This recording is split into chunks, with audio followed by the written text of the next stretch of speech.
kamusta?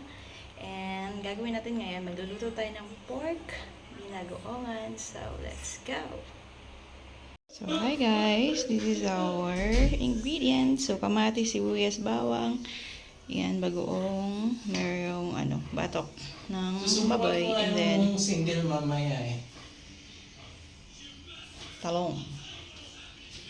So, dito, pinapamantika ko lang yung pork and then, piniprito ko na rin yung talong para mamaya. Okay?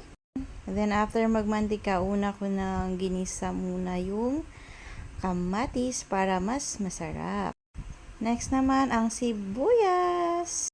And then, nilagay ko na rin yung bawang na super bango. So, ayan.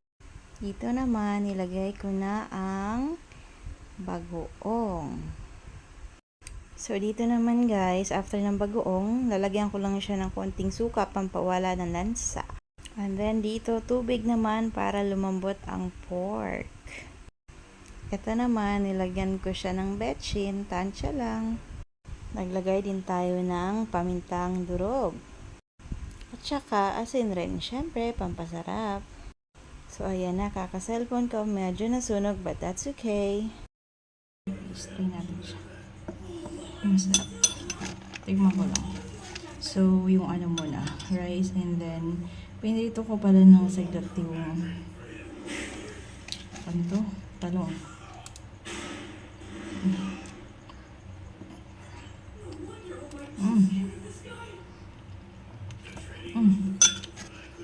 Tapos yung pork.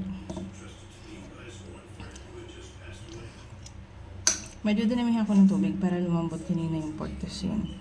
Na-dry naman na siya. Gusto mo yung dry lang.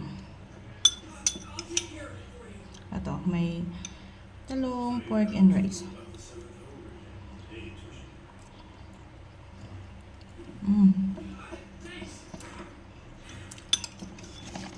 Ang harap ng soup. Saktong-sakto lang yung alat niya.